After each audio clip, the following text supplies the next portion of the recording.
Assalamualaikum warahmatullahi wabarakatuh.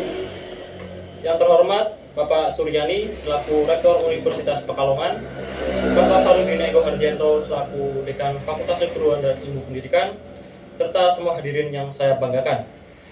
Marilah kita panjatkan puji dan puji syukur kehadirat Allah Subhanahu wa Ta'ala yang telah melimpahkan rahmat taufik hidayahnya pada kita semua sehingga dapat berkumpul di ruangan ini dalam keadaan sehat walafiat tanpa kekurangan apapun. Pada kesempatan kali ini, saya akan membawakan topik yang berjudul Pemertahanan Bahasa Ibu pada Mahasiswa dalam rangka peningkatan karakter bangsa. UNESCO telah menetapkan tanggal 21 Februari sebagai Hari Bahasa Ibu Internasional.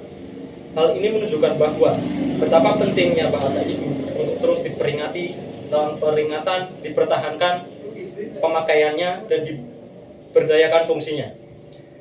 Dalam literatur sosial linguistik, kajian pemertahanan bahasa lazimnya tertuju pada bahasa ibu dalam konteks bilingual, yang dalam hal ini terdapat bahasa ibu atau bahasa etnis dengan bahasa utama, seperti bahasa nasional. Hal ini relevan dengan konteks Indonesia, yang di dalamnya terdapat sekitar 700 bahasa etnis dalam jumlah penutur yang sangat beragam, mulai dari puluhan ribu sampai puluhan juta. Sejak tahun 1991, UNESCO telah merekomendasikan penggunaan bahasa ibu sebagai bahasa pengantar pendidikan. Hal ini merupakan langkah konkret pemertahanan dan pemberdayaan bahasa ibu. Hal ini juga telah termuat dalam kurikulum pendidikan Indonesia sebagai muatan lokal atau sering disebut MULOK, yang diajarkan bahasa daerahnya kepada siswa-siswi agar dapat lebih mengenal bahasa etnis atau bahasa ibunya.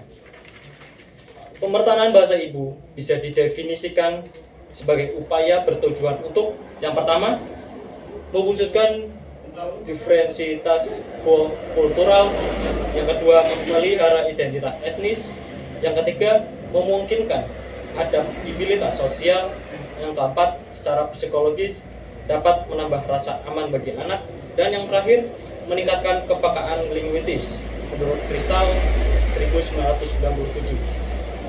Kelima tujuan di atas satu sama lain saling terkait dalam konteks kebudayaan. Karena itu, pemberdayaan bahasa ibu seyogyanya merupakan bagian dari strategi kebudayaan. Perencanaan bahasa apabila diartikan sekadar perencanaan kebijakan, perencanaan korpus atau corpus planning, dan perencanaan pembelajaran tidak cukup komprehensif dan operasional untuk mencapai 5 tujuan tersebut. Upaya pemertahanan bahasa ibu dapat kita mulai dari ranah terkecil, mulai dari lingkungan keluarga, lingkungan kerja, hingga lingkungan pendidikan atau universitas, hingga tingkat yang lebih tinggi. Penerapan pemertahanan di ranah universitas ini dapat menggambarkan keberagaman kebudayaan Indonesia. Universitas seperti miniatur Indonesia yang di dalamnya terdapat banyak suku dan bangsa yang membawa kebudayaan dan perbedaan bahasa di dalamnya. Namun, dengan adanya perbedaan tersebut, terutama bahasa yang dibawa oleh para mahasiswa, hal tersebut dapat membuat karakter bangsa ini menjadi kuat dengan tetap mempertahankan bahasa ibunya.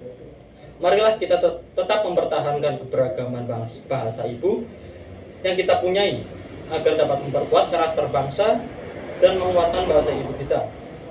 Dalam rangka pemertahanan bahasa ibu di kalangan mahasiswa, kita harus meningkatkan peran mahasiswa dalam upaya pemertahanan bahasa ibu.